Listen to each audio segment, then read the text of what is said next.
भोपाल की खजूरी सड़क पर गुरुवार शुक्रवार की दरमियानी रात एक दर्दनाक सड़क हादसे में 3 युवकों की जान चली गई। हादसे का सीसीटीवी फुटेज सामने आया है, जिसमें तेज रफ्तार कार चंद सेकंड में पेड़ और खंभे से टकराकर परखच्चे उड़ाते हुए नजर आई।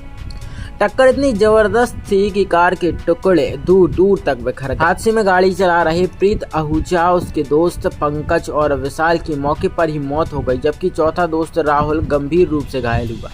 उसका इलाज चिरायू अस्पताल की आईसीयू में चल रहा है। हादसे के समय सड़क किनारे एक गुमटी के बाहर खटिया पर सो रहे 2 युवक बाल बाल बच गए। कार की टक्कर से गुमटी सरक गई और खटिया खिसक गई, जिससे दोनों को मामूली चोटें आईं। पुलिस दोनों के बयान दर्ज कर रही है। हादसे में जान गंवाने वाले प्रीत आहूजा की शादी अगले साल 2026 में होनी थी। वह अपनी होने वाली पत्नी के लिए वैरागढ़ में नया घर बनवा रहा था। परिवार वालों के मुताबिक प्रीत चाहता था कि उसकी दुल्हन उसी नए घर में गृह प्रवेश करे। भाई कमलेश आहूजा ने बताया कि प्रीत लव मैरिज को लेकर बेहद उत्साहित था और घर के निर्माण को लेकर काफी संजीदा था।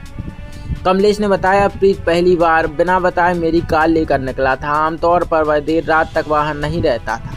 हादसे के वक्त वह मेरी कार चला रहा था। हादसे में बचे इकलौते युवक राहुल ने पुलिस को जानकारी देते हुए बताया कि कार की स्पीड करीब 140 थी और वह लगातार प्रीत को धीमा चलाने को कह रहा था, लेकिन प्रीत स्पीड बढ़ाकर डराने की कोशिश करता रहा। अचानक कार बेकाबू हो गई और पेड़ व खंभे से टकरा गई। टक्कर के बाद जोरदार धमाका हुआ और कार के भीतर अंधेरा छा गया। हादसे में जान गंवाने वाले प्रीत, पंकज और विशाल का अंतिम संस्कार शुक्रवार को बैरागढ़ के शमशान घाट में किया गया। प्रीत का भतीजा शहर से बाहर था। उसके आने के बाद उसका अंतिम संस्कार किया गया। हादसे के बाद परिवार और रिश्तेदारों का रो रो कर बुरा हाल। प्रीत की मां तो सदमे में है और बार बार बस एक ही बात कह रही है, मेरे लाल को ले आओ।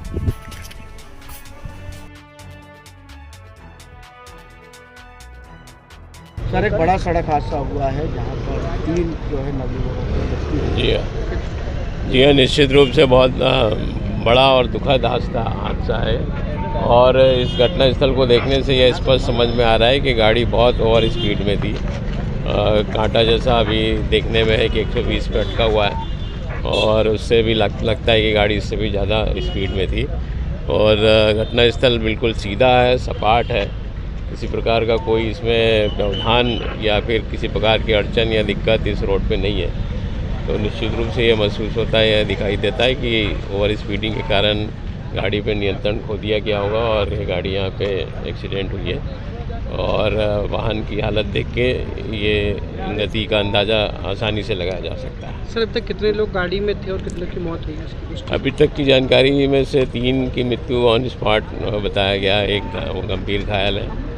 और ये जो ठेला है यहाँ पे भी ठेले पे भी चोट लगी है, उसमें कुछ कपड़े पड़े हुए हैं, तो उसके बारे में भी जानकारी थाने के द्वारा ली जा रही है।